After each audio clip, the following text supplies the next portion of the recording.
So, if something feels like an ouch to you, please let us know.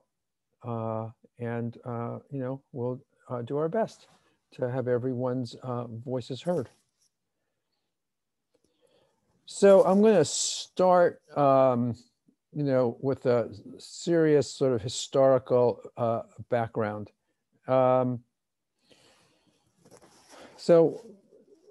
Racism and anti-Semitism in many ways are intertwined. And one of the ways to see that is to go back to the 15th century.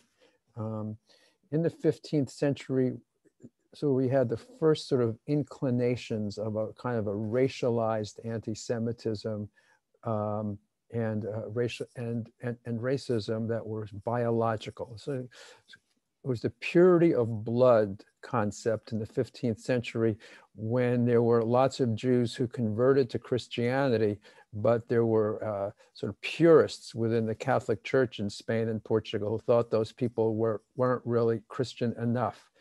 And so the Spanish Inquisition is really about converts to Christianity who they thought weren't Jewish enough. And one of the things they began to develop was this idea of the purity of blood. And there were Muslims who also were forced to convert, and they suspected them as well. So this is the beginning of, in some ways, Muslims and Jews being seen together by Christian Europe and being persecuted at the same time. And this, of course, culminates in Spain in 1492 of the expulsion of the Jews from Spain and the beginnings of the spread of the Sephardic diaspora.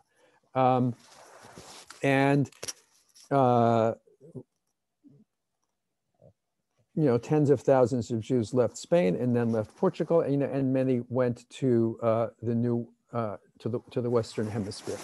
Now, one of the things that this happened at the same time as were a series of papal bulls. Papal bulls are decrees by the Pope that become law, and there's a series of 3 papal bulls, and those 3 together are called the Doctrine of Discovery. And you'll see here that they authorize Spain and Portugal to reduce any Saracens and pagans and enemies of Christ to perpetual slavery and take all their possessions and property.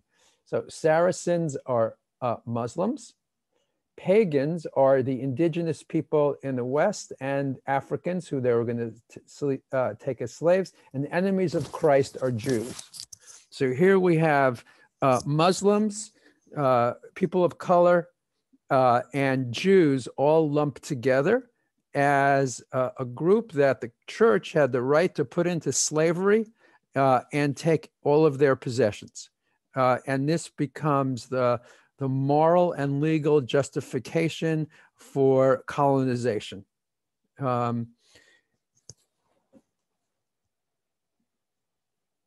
Sadly enough, these 3 papal bulls which become the basis for all European claims in the Americas, and then later are the foundation for US westward expansion to take over lands from the indigenous people.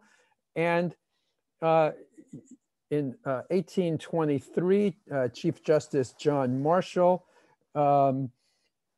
included this in a ruling where he said, quote, that the principle of discovery gave European nations an absolute right to New World lands, and the American government had every right to steal all the lands of Native Americans.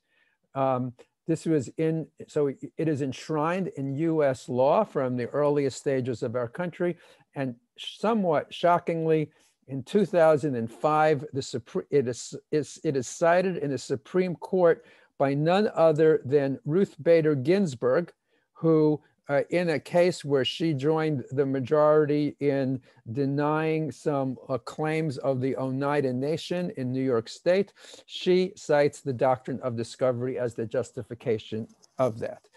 So even the most liberal judge on the court cites the doctrine of discovery as the right of Western people, quote, to take over the lands of indigenous people. So it is deeply within the American legal canon, the doctrine of discovery, which is a clearly racist law, and and of course based in Christian hegemony as well.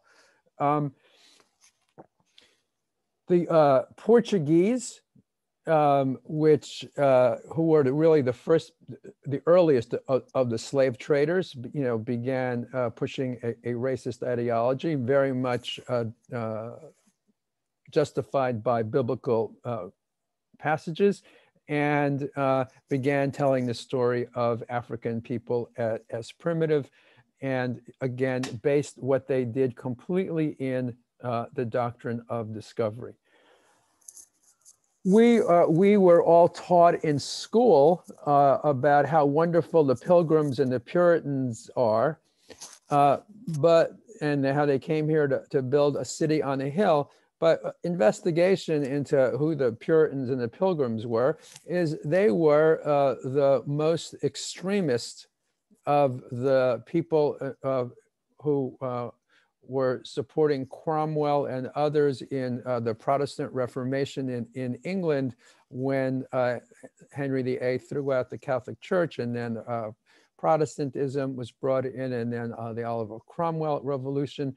Well, for the Pilgrims and the Puritans, the revolution wasn't extreme enough in ferreting out Catholicism, that the church wasn't pure enough for them, and they came to the quote New World to form a pure church, and that pure church was going to be based on the Anglo-Saxon character, and there is already going back to Roman times, this idea that the Anglo-Saxon tribes were the purest, the Teutonics were the purest tribes who believed in freedom and democracy and had that as their very nature. And the American founding fathers later on became very enamored with Anglo-Saxon heritage and the purity of blood. You can see this quote here from John Adams.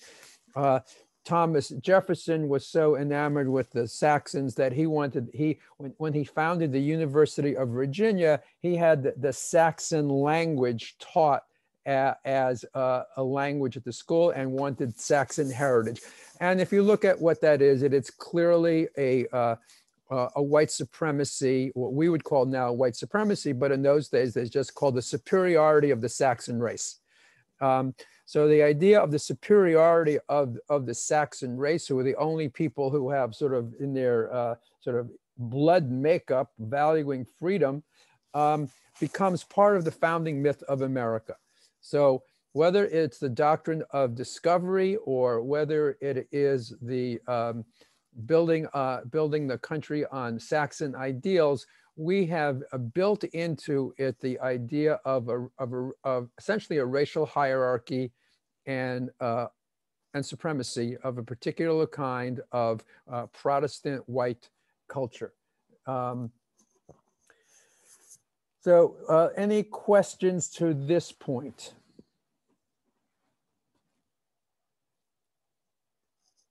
Actually, I can't even see the chat box while I'm sharing my screen, so that doesn't work. So anybody have any questions to this point? Okay. So I have a question. Yes, I have please. a question. Did Ruth Bader Ginsburg ever acknowledge that decision? Not to my knowledge. I don't think so. Not to my knowledge.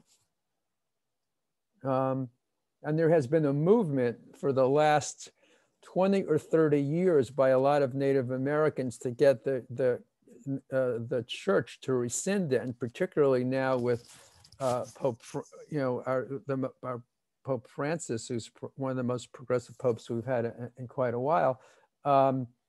They tried to have a delegation meet with him so he would rescind the doctrine of discovery, but he hasn't agreed to that yet. I have a question as well. I mean, this makes it sound like the early settlers, the early European settlers in America were all of one stripe, and I'm pretty sure we know that's not true. There were Jews from very early on, and right. But in terms of the dominant culture, Yes, of course there was a wide range, but the dominant culture is certainly in the northern states was Protestant New England culture, English culture, and that was by far the dominant cultural motif in creating all of the institutions. And we certainly know that in the South, the institutions, since slavery was there from its earliest days, the ideas that perpetuated slavery were baked into the dominant culture down there. So sure, there are smaller groups of settlers, but I'm talking about what the dominant strains were and who had power and who exercised cultural and intellectual influence.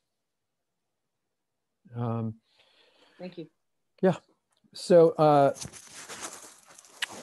Bacon's Rebellion. So remember, slavery starts in Jamestown in 1619, and at the beginnings of slavery in the South, white indentured servants had very similar conditions to slaves from Africa, and white indentured servants had a pretty difficult life as well. And then in 1676, one of these indentured servants, Nathaniel Bacon, organized a rebellion against the rulers in Virginia, and realized that he could make common cause with the Black slaves to overthrow the Virginia ruling elite, and was quite successful. In matter of fact, they attacked Jamestown. The governor and his party had to flee Jamestown at some point, and only because Nathaniel Bacon contracted dysentery a month after they took over Jamestown, and his rebellion collapsed, that the Virginia elite was able to reassert power, and they realized that they had to split the white and the Black workers up, the white workers up from slaves. And they began, and then you can read letters that are exchanged between Virginia and Britain, and letters and edicts from the Virginians themselves, that it's very conscious that they create a category of whiteness to separate the white and the Black, and then they impose for the first time different penalties for those people who participated in Bacon's rebellion. So the white folks got a milder punishment, and the Black folks all got 30 lashes with a whip and a much harsher punishment. And they began forming white militias for the first time to help enforce slavery. And many years later, W.E.B. Du Bois would coin the phrase, the wages of whiteness, which essentially means that a white worker might not be materially better off than a Black person, but he will be rewarded by thinking he is better than that Black person because he is white, which is, if any of you have begun reading Isabella Wilkinson's new book, Caste, will see that clearly in that book. So the idea that white people who are suffering economically and exploited economically are rewarded with the idea that they are somehow socially superior, morally superior to Black people is a long thread in American history, which we see operating to this very day. Certainly the resentment of some white folks in this country is related to thinking they have lost the wages of whiteness. But that begins very consciously. It's not, it's written out in letters. how they need to separate white folks from black folks in order to be able to stay in power. American slavery goes on to become the economic engine of America. Slaves become, in fact, the largest financial asset. And it is the Industrial Revolution in America in the 1840s and 50s, the rise of cotton mills, factories, et cetera, is all because of slavery. Slavery and then racism leads to multiple intellectual and theological justifications that go on to influence American thinking for centuries. In the late 19th century, there was a theory that there were multiple Eves, so to speak, in that the human race wasn't created all at once, but there were different places around the globe where the human race was created. And of course, Europe had the most superior people created, and they were created separately from other folks. So we have all these, and the person who promulgated that theory was the most famous biology professor at Harvard at the time, Louis Agassiz. So these aren't fringe theories. These are the core theories of American intellectual life in the late 19th century. But slavery itself, as we are learning now, as more and more slave narratives are uncovered, and we're looking at, and historians are delving more deeply into it, slavery was incredibly brutal. And I know most of us were brought up with different apologia around slavery and weren't really taught the absolute violent daily brutality of slavery, which was hidden from us and hidden from history for a long time. And now it's sadly clear how much actual physical violence on a daily basis was necessary to maintain the system of slavery. Some of us were, many of us were taught different things about the Civil War, and for a long time, people are trying to say that the Civil War was not about slavery, but it was really about states' rights. But here, you can see the Mississippi Secession of Declaration, and we'll look at one from Texas in a moment, that the Civil War was really all about slavery. They say that we are leaving the Union because our position is thoroughly identified with slavery, and it's for the good of the world. It's the law of nature, and how it's economically necessary, and how ending slavery is destroying our economic system and civilization. They're really clear about it, so, and here again, here's Texas. Free government of all white men, is entitled, and that servitude is beneficial. The servitude of the African American is beneficial to everybody, and is God's will, and as Christian nation. So the Civil War was about slavery, and the South was very clear about the centrality of slavery to their way of life. So we're going to go through things a bit quickly here, but before we look at some cyclical pieces, are there any questions or comments? Susan? You're muted. Yeah. Is this being taught today in American history classes? Is that how teachers are teaching the Civil War, or are we still stuck with the old approach? Well, it's actually not universal, and in different places in the United States, it's taught differently. And you may remember that many conservative Republicans and Tea Party folks, they cut their political teeth by running for school boards.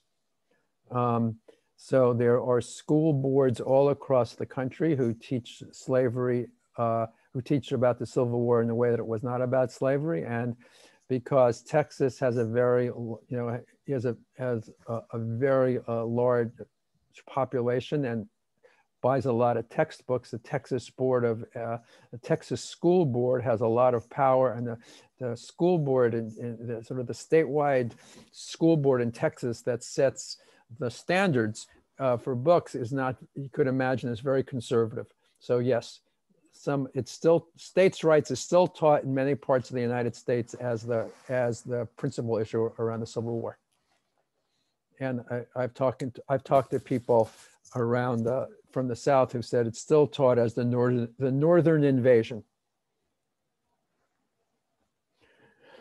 Other questions or comments? And I can't see, so just call out. Okay, so a quick look at the cyclical history of racist practices. So in Reconstruction, which is the area immediately following the Civil War, we have the 13th, 14th, and 15th Amendments about giving Black folks the right to vote, black men the right to vote rather, and abolishing slavery and rights of due process.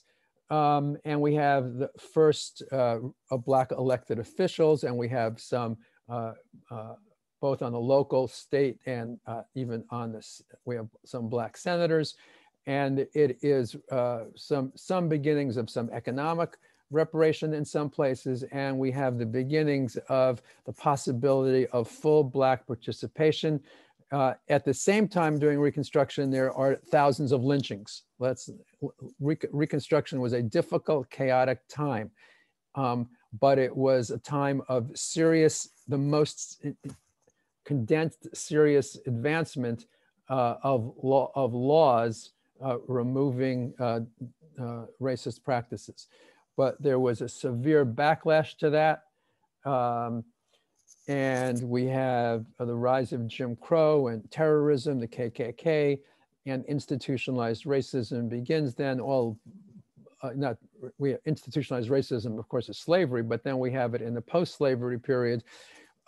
We have it here, and we have the beginning of a period of 100 years, of nearly 100 years, where we have separate but equal, which of course was not equal, and all kinds of practices that discriminated against Black folks, and straight up terrorism. The KKK is a terrorist group, and there were certainly other groups like that. So we have Civil War and Reconstruction giving freedom, greater freedom, at least, or some modicums of freedom to Black folks.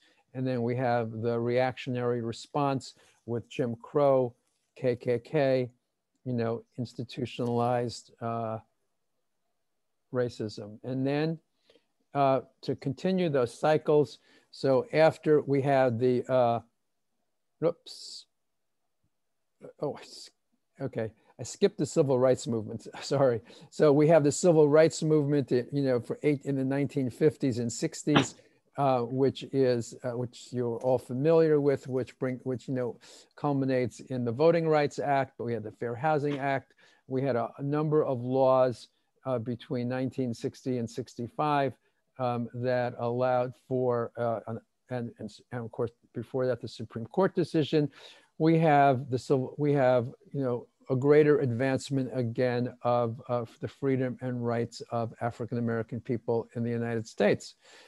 And then we have the reaction to the civil rights movement. We have Nixon's famous Southern strategy, where he begins the practice of what we would call racist dog whistling to win elections. And then we have Reagan's war on drugs, which really attacks people of color way more than anybody else, leading to mass incarceration.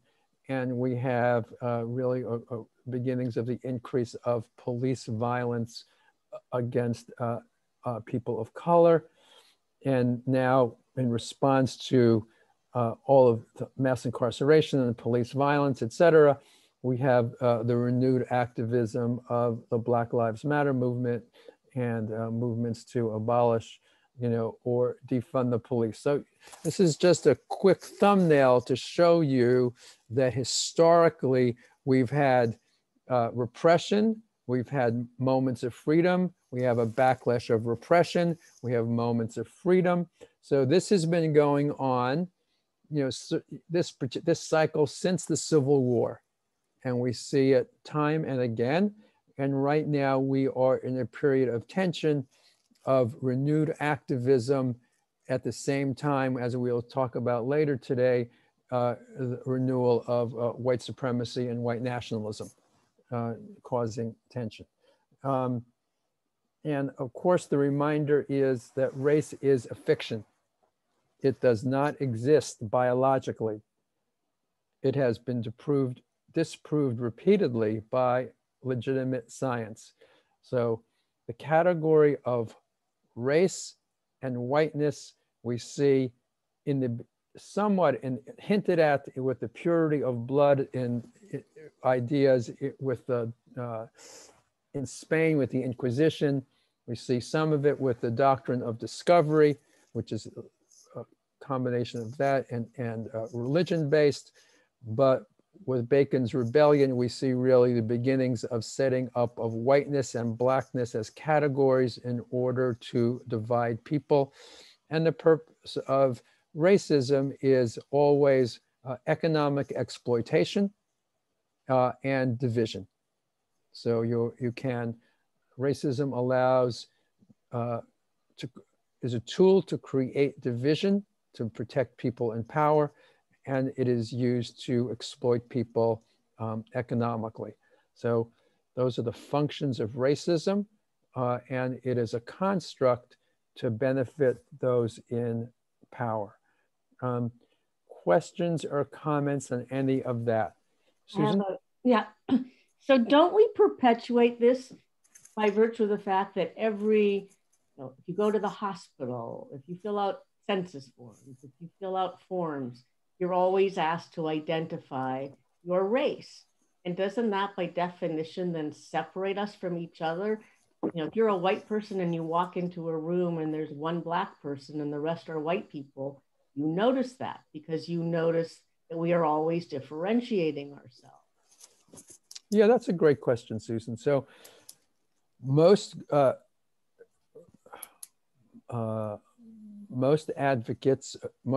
advocacy organizations that are led or comprised by people of color really want those statistics filled out, because that is the way they can show how racism functions institutionally. So because people fill out those forms and check off their race, we can see how the COVID epidemic has disproportionately hurt people of color. Because we have that information, we can see how disproportionately white schools are funded than schools that are predominantly black. So people want those statistics in order to show the effects of institutionalized racism. If you are a black person in America, you generally don't have the luxury of not thinking about race. So whether they're filling out a form or not, they are conscious of how they are being treated, from moment to moment. And until we achieve some real political and economic parity, we need to be conscious of the effects of racism. Does that answer your question? Yeah, that's a great answer. Thanks, Mordechai. Yeah. Anybody else? I have a question too. Please. I wonder, I mean, I know what Jim Crow means and I know what it refers to, but I wonder where the words come from. Do you know what Jim Crow is? Yeah, Jim Crow was a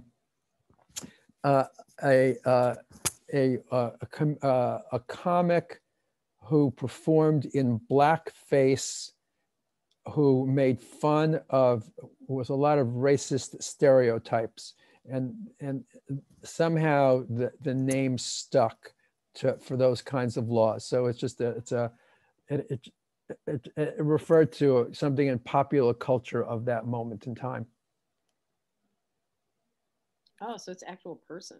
Okay. Yeah, so all right, and then it became a class of people who would be performing in blackface, called Jim Crow. Well, thank you. Yeah. Great. So now let's switch over, because we said we talk about sort of racism and anti-Semitism in parallel with each other. But why don't we, before we do that, Katie, could you put us into breakout groups of 3 or 4 for, say, 5 or 6 minutes? And in those 5 or 6 minutes, in your breakout group, just discuss your personal experience, if any, of anti-Semitism. So breakout groups of 3 or 4, 5 minutes, and just discuss your own personal experiences, if any, of anti-Semitism. All right, the rooms have been opened, and hopefully you're seeing pop-ups of invitations to join them. We'll send out a message when it's about a minute away from closing.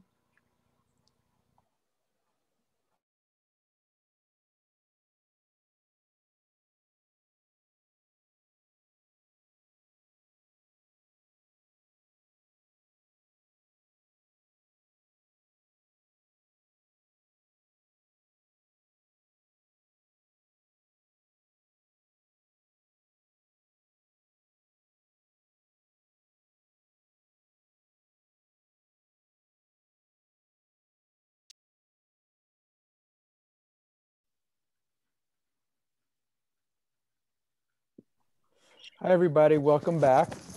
Well, I hope that you had good conversations. could I just say that I'm sorry that we didn't get to hear the rest of Frida's story. So sorry, Frida. Love to hear it another time. Okay, you guys can have a Zoom date to hear that. So I'm going to go back to sharing my screen. Okay, so now let's look at some anti-Semitism.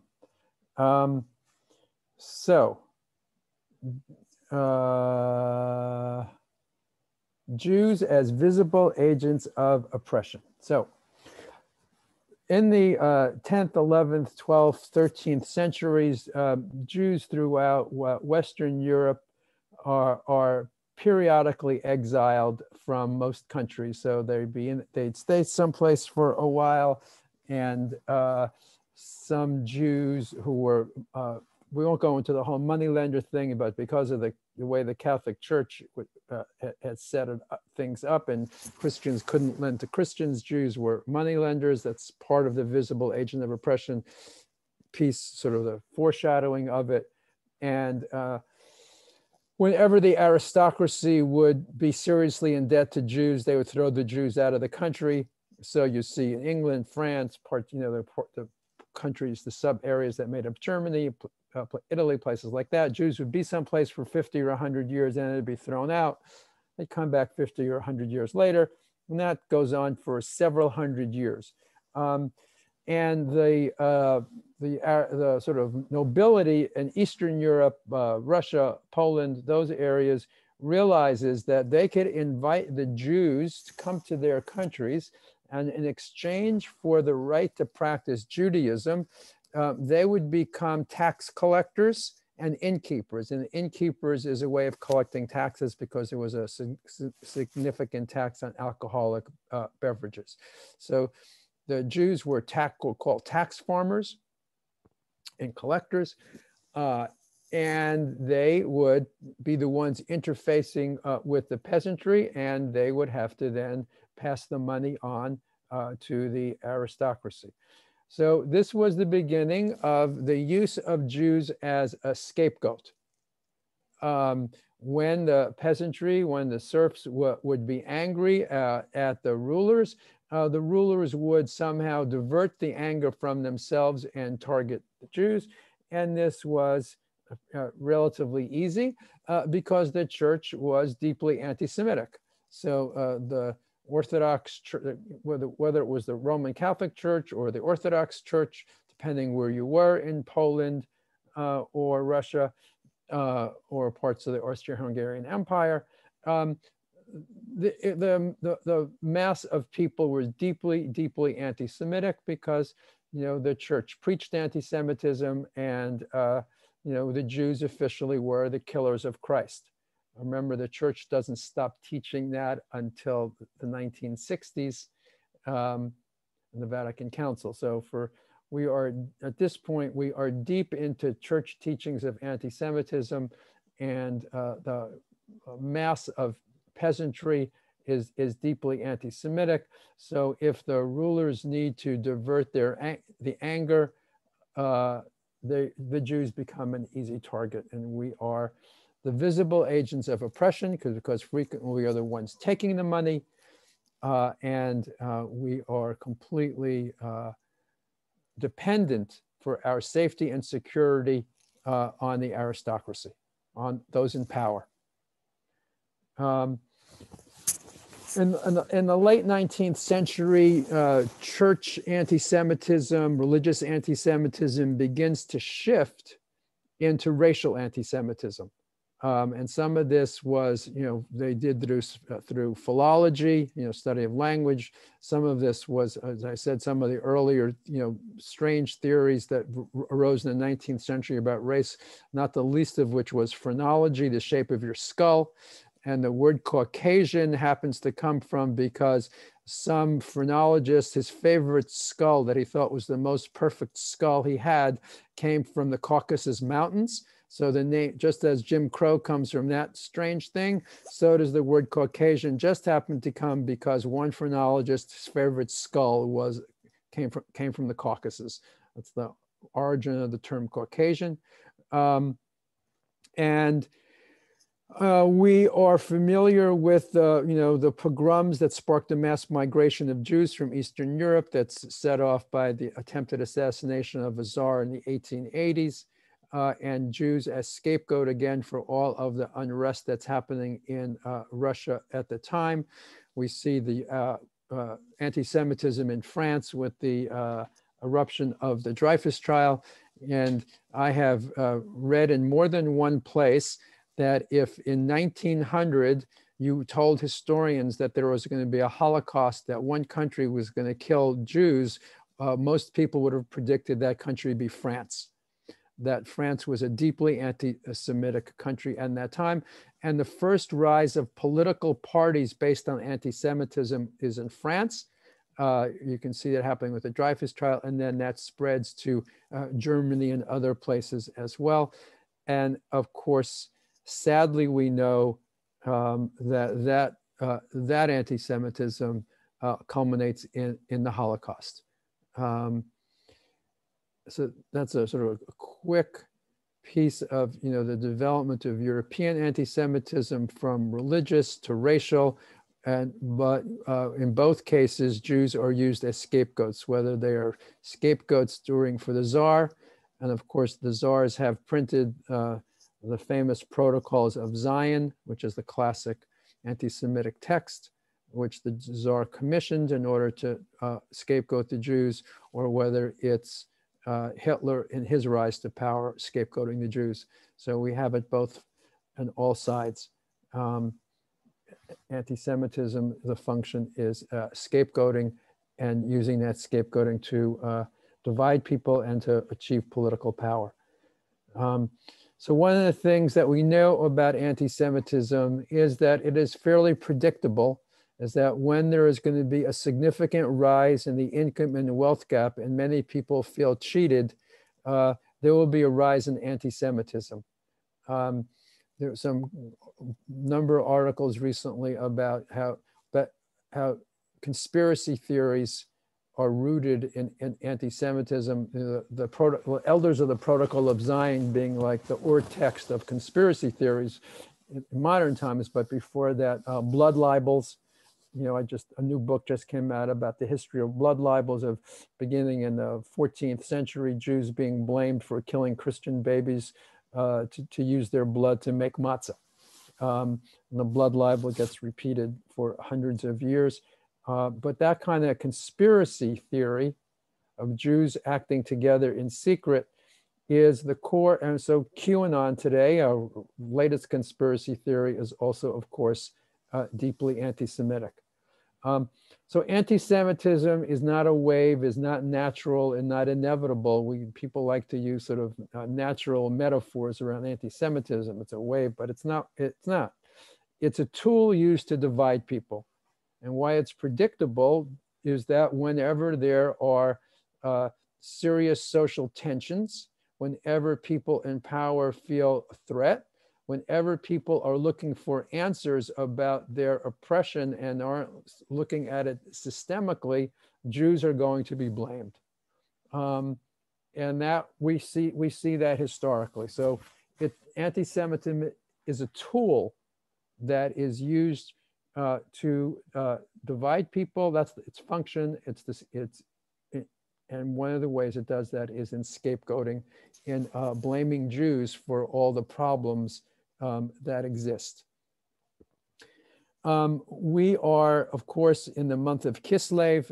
We're celebrating Hanukkah, and a friend of mine, Rabbi David Jaffe, wrote a piece which I think is interesting to look at about racism, Hanukkah, assimilation, anti-Semitism, etc. So it's going to be a few slides, and I like some volunteers to read. So would somebody please read this slide? Unmute yourself, please.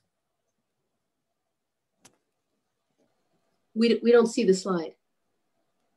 No, Jews, whiteness. You don't see that slide? I am not sharing my screen. No, I see it. I saw it, and now I'm not seeing it. Okay, what Now just happened?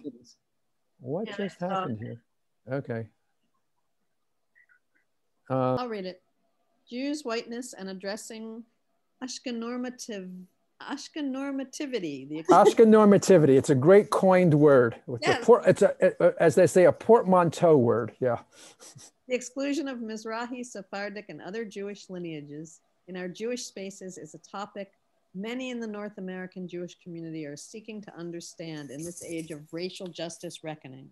The basic thesis is that when Jews from Europe came to the United States in the late 19th and early 20th century, they were considered a distinct racial group by the dominant culture and slowly assimilated into whiteness by the second half of last century, along with the Irish, Italians, and other European ethnic groups. While the racial identification of the Jews in the 19th century by Christian European intellectuals was often fueled by anti-Jewish sentiment, it did prevent a certain kind of assimilation into the dominant culture. Next. Someone else, please. Rosh Chodesh Kislev is a perfect time to consider the impact of this assimilation because Hanukkah is, in part, a holiday about assimilation. Hellenism offered many gifts to its adherents, but with the assimilation of Judaism to Greek norms of beauty, physicality, and philosophy, there were significant losses. When these losses to Jewish culture became too much, people rebelled. And this one? Someone else, please.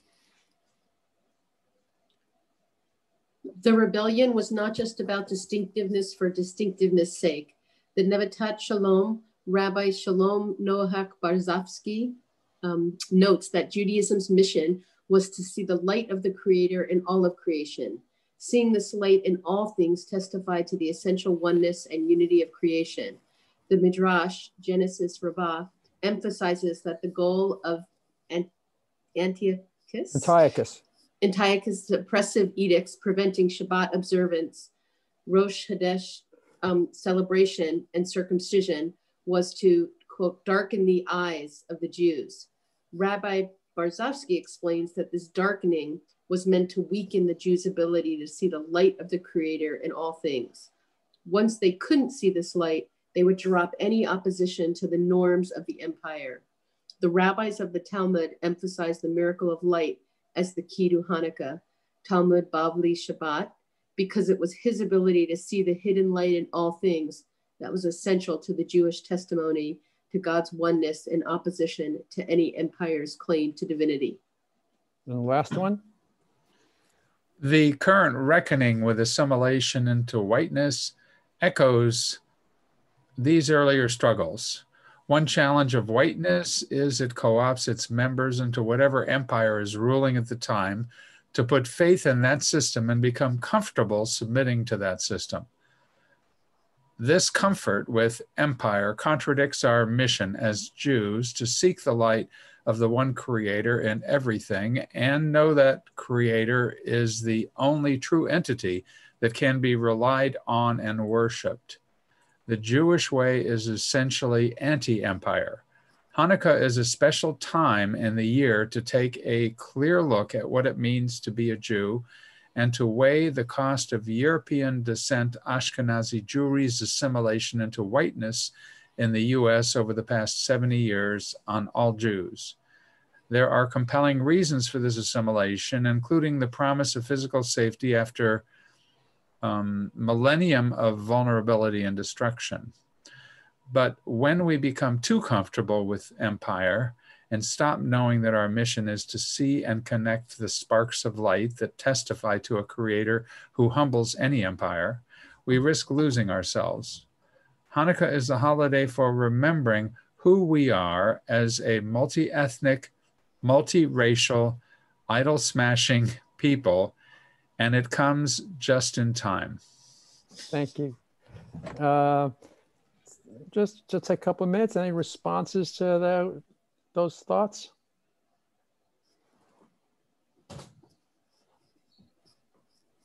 I'll just say I loved the conceptualization of that. It's kind of a way I haven't quite thought of, but it's very, it seems very important and spot on. Yes, I think so too. Other folks? Yeah, I saw it as also another way to reflect upon rededication and rededicating ourselves to, you know, the fight for being who we are, and the fight, rededicating ourselves to the opposite of empire, essentially. Mm-hmm. So is another way I felt to explain that. Yeah. Thank you. It raises the question as to how much do we want to cling to our whiteness? Yeah, that's right. Other folks? I appreciated that there's an acknowledgement that as enlightened and progressive as we may be, that there are real reasons why Jewish people might be tempted to and feel it's a wise choice to just become white. I think we need to acknowledge the how compelling that is to really understand ourselves and what's happening, that we do see so many Jewish people, like I'm thinking Stephen Miller, who are willing to not just embrace empire, but become its champions in this moment. And so why is that? I think that there are people who are acting out of a deep sense of existential fear, probably, and that part of making a different choice has to be reckoning with that fear.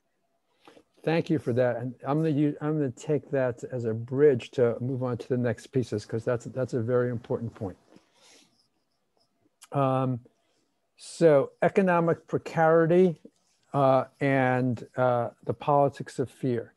So as we know, America is right now at most extreme division of sort of wealth equality and income equality than perhaps any time in its history, and that many Christian white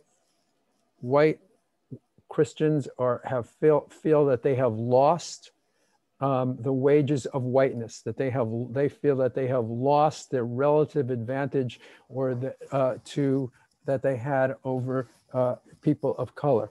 That's causing a lot of anxiety, a lot of fear, a lot of anger, and that is helping to fuel the white nationalist movement. And the white nationalist movement, what was once a fringe movement, was just yesterday in the nation's capital, demonstrating. I don't know if you saw the news this morning, but there were thousands of Trump supporters led by the Proud Boys. So what was once fringe is now moving into the mainstream and taking advantage of this anxiety. I want to differentiate between white supremacy, which is a system of institutions and ideologies that, as we saw, were established in Christian Europe that benefit white people on the backs of Black and brown people and emerged about 700 years ago, which is somewhat different than white nationalism, which is currently a social movement, which emerged after the civil rights movement. These folks believe that this needs to be an ethno-state. They would like America to be a white ethno-state with white people in control and perhaps only white people living here. So they are looking for the removal, in many cases, of people of color, Muslims and Jews. I was in Charlottesville several years ago and heard them chanting, "Jews will not replace us." And that is what their fear is and what their belief system is. Anti-Semitism is a core component of white nationalist ideology. So if you were a white supremacist and you saw the civil rights laws being passed, how did these people who are inferior to us make it happen? These folks are also deeply patriarchal, and if you saw that equal marriage was adopted and gay and lesbian people are having more rights, how did these people manage to get over us when they're inferior to us? There can be only one answer: the Jews.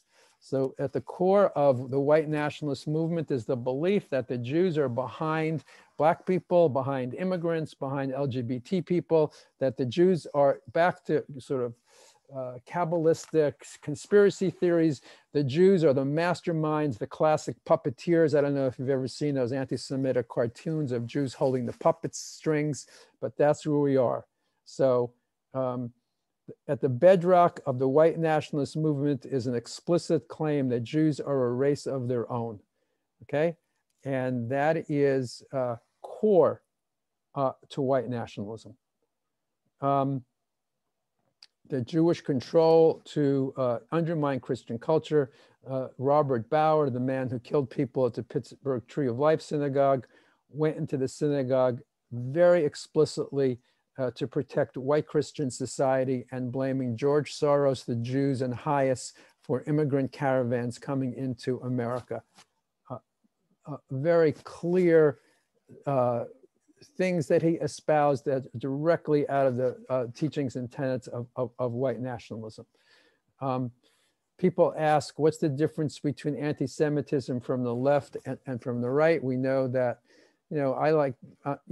just as we know that it's difficult to be a white person, if not impossible, and not become racist growing up in this country, it's pretty difficult to be a non-Jew and grow up in this culture and not have some pieces of anti-Semitism. So we have to see how anti-Semitism differs from the left, and from the right. So we know that anti-Semitism always benefits folks in power because it's used to divide people. We do know that white nationalism is from everything we know about white nationalism, anti-Semitism is core and necessary to white nationalism. It's hard to strip away and still have white nationalism. And we sadly know that white nationalists are more likely to commit violence against Jews. In fact, against everybody. The FBI for the last several years has, all the FBI reports say the greatest domestic terrorist groups are white nationalists. Anti-Semitism on the left is not a core or a necessary belief, nor is violence advocated. So yes, there's anti-Semitism from folks on the left, but it is not ideological. You can take away anti-Semitism and still have the entire left ideology still in place. And the left can be held accountable because anti-Semitism is against their espoused values of equality, et cetera. So whereas For white nationalists, anti-Semitism is a core part of their values. For anti-Semitism, in the fact for the left, it's against their values and is divisive in the left when it appears. And it's not this, anti-Semitism does exist on the left and people can be held accountable for it. And anti-Semitism divides progressive forces. The Nation of Islam, which has really espoused anti-Semitism for its whole time, cannot be considered a left-wing group, though some people like to lump it together. If you look at anything about the ideology of the Nation of Islam, it's completely patriarchal, homophobic, and capitalist. So there's no criteria by which you could call it a left-wing or a progressive group. So it's good to remember that when we start categorizing things.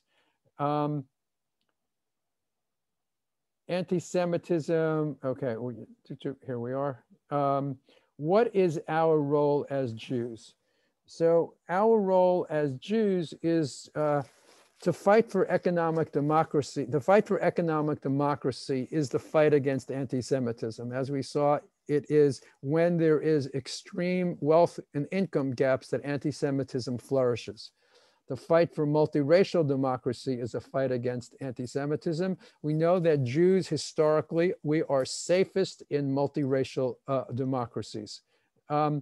This is the point that Rabbi Katie was bringing up before. We must challenge our historical pattern of seeking safety by aligning with powerful leaders and becoming white and assimilating. So for hundreds of years, as I pointed out in Eastern Europe, our safety did lie in aligning with those in power because the masses of people were anti-Semitic, seriously anti-Semitic, as the church's teachings, deeply anti-Semitic. The anti-Semitism in America is way less broad and way less deep than what it was in Europe for hundreds of years. Our institutions and American institutions are, mostly, not mostly, or pretty much exclusively founded by Ashkenazic Jews whose experiences in Western Europe. And those experiences are for the safety of the people, you align with those in power because the mass of people aren't going to protect you. So we are in a different historical moment. We are perhaps for the first time in Jewish history, in a moment where it is possible to align with the mass of people to fight for democracy, and that's where our safety and true security lies, in working with other people for a mass economic and political democracy, not in circling the wagons and not in aligning with those in power. So we are in a unique historical moment for the Jewish people, and we have to change our typical patterns of response, understanding that a multiracial democracy is possible, and it is the best means for our thriving and for our safety. So we have an important role to play in working against white nationalism and understanding that a multiracial democracy is our best offensive strategy to achieve the freedom and security we like. One obstacle in our way is the racism within our own communities. The Jewish community in America is predominantly white and predominantly Ashkenazic. The last 2 or 3 Jewish population studies of different kinds are pretty consistent, saying that minimally 10 and as high as 20% of Jews in the United States identify as Jews of color. So minimally 10% of our community understand themselves to be Jews of color. So we have the responsibility to make sure that our communities are safe and welcoming places for Jews of color. And those numbers have been borne out by different studies done by different groups in both national and in different parts of the country. So they're remarkably consistent. So to do that, we have to sort of understand how how we can be, Ashken normative, as they say, and widen our perspectives and really start taking pains to understand how we treat Jews who don't present as white when they come into our communities, like, asking, are you really Jewish? Do you really, how did you get here? Treating people as a stranger automatically because of their skin color is the typical experience of a Jew of color when that person walks into a new synagogue. Every Jew of color I have ever met has told me that when they walk into a new synagogue, they experience racism. Every time, from at least one person in the group.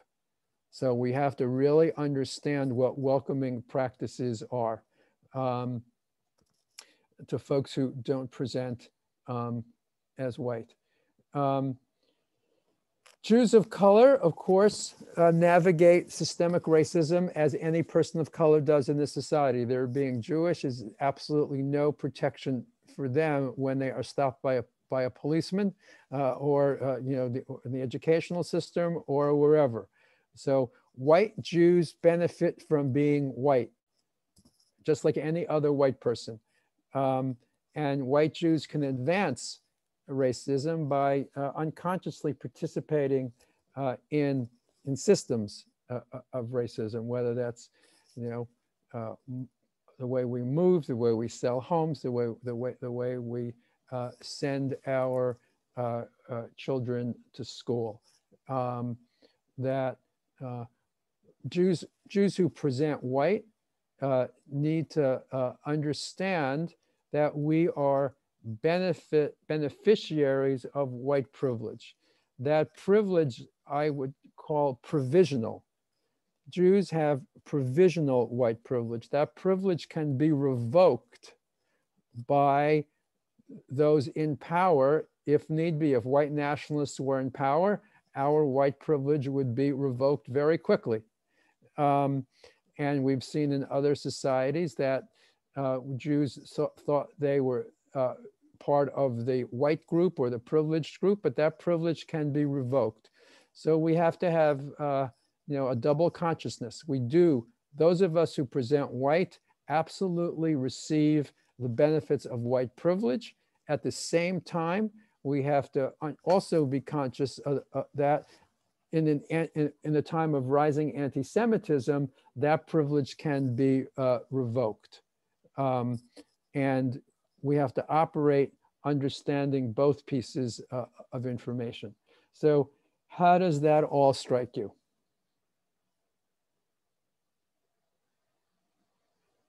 I'll say, I like your idea that you just said of the dual consciousness, because sometimes as Jews, some Jews have a tendency to want to say, oh, I'm not white, I'm Jewish.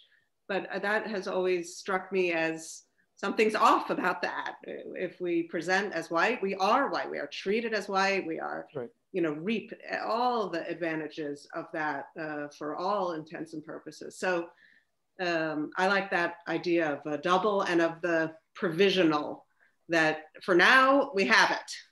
And yeah, so I appreciate that. Thank you. You're welcome. One of the things, Mordechai, that stuck with me from the presentation, you and I forget who did it with you. I did it with Gray Haggins. Gray, that's right. It was right after the Tree of Life massacre. Yes, weeks later, yeah. Weeks later. And you said to us, and this stuck with me, is how do you think a Jew of color feels when they see a police car outside of a synagogue? Right. Does that make them feel safe or not? And until you said that, it really didn't dawn on me that for me, seeing that police car is, oh, we're being protected. For a Jew of color, seeing that police car is, oh, I better watch myself. Right. So, right after that Tree of Life incident, killings, and weeks later, the Reconstructionist Rabbinical College, which is out in the suburbs, the local police department decided to, pull into our driveway more often. And we have Jews of color in the school, and that made them feel very unsafe.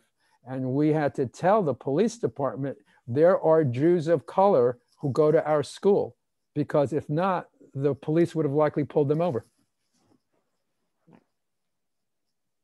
And we just don't appreciate that we're white. Right, that's right. So at that very time, Susan, at that very convention that we were at, when you were there, so we have one of our at that time, a new graduate of ours, Rabbi Sandra Lawson, who's African American. There was supposed to be pizza being delivered that night, and one of the members of one of our congregations saw Sandra and asked her when she was delivering the pizza, assuming that she was just working there. So that's just a typical, incident. Other questions and comments? I thought I saw somebody's hand. This goes back a little bit further in the presentation, but I was wondering about the sort of religious anti-Semitism from sort of earlier in Europe. And there's the whole thing about the Jews killed Jesus. Mm-hmm. And I've always kind of wondered about that, like that, actually the Romans killed Jesus, and Jesus himself was a Jew. And so I was wondering, during that time when that whole philosophy was developed and promulgated, was there, was that controversial in the church, or was that just that it? So there wasn't. It was. So that's just intellectual laziness on the Christians' part, right? Yeah. It was the core established teaching of the Catholic Church from about the 3rd or 4th century on, that the Jews were responsible for the death of Jesus. It was not, the first few hundred years, it was not the case, but eventually that became the official teachings of the church. And certainly when Martin Luther began the Protestant Reformation, if anything, he was more anti-Semitic. So yes, it was laziness, and it was convenient. Thank you. But sadly, I got a question. Where do you see Christian Zionism, which is a fairly, from my understanding, which isn't vast, but a fairly new development? Where do you see Christian Zionism fitting into all of this? Well, Christian Zionism is a product of the far right as well. It's a lot of Christian Zionism trucks in white nationalist ideology. And if you look into sort of the deep beliefs of most Christian Zionists, the idea is that all the Jews should go to Israel because the second coming there is a whole set of teachings saying the second coming will only happen when all the Jews are gathered again in Israel, and then they will all die in an apocalypse, and that's when the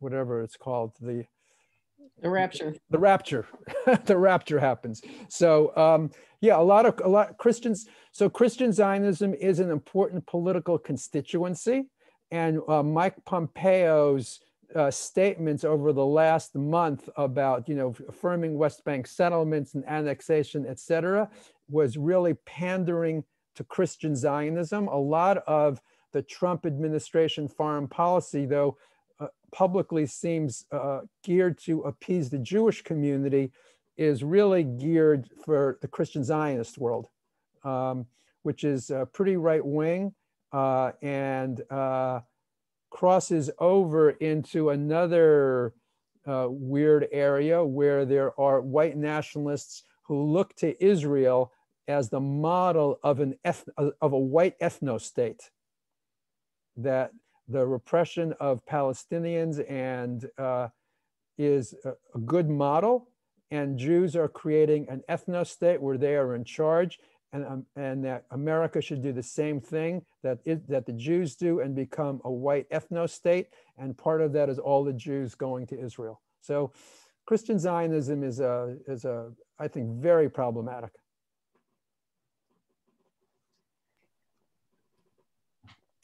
Janet? Yeah, I always struggle with, and I don't even know how to very well articulate this very well, but I struggle with trying to recapture the narrative. If the left could recapture somehow a narrative that shows those white people, I guess, who are part of this sense of they're being held down by the Jews and etc. That their economic interests are not served either way. Do you see what I'm saying? I want to change the narrative to one of economics and not identity. And right. Yeah. Well, in the 19th century, a guy named Babel wrote a book called Anti-Semitism, the Socialism of Fools. So showing that anti-Semitism is being used to divert people from really looking at the economic exploitation that's taking place. So, having a better understanding of how the economy of the country works and who is actually making money off of what is a way to combat anti-Semitism. For sure. So we are at the end of our time. I see. It's, I guess where you are, it's 11:30. So thank you very much for your time. And I'll end with this slide.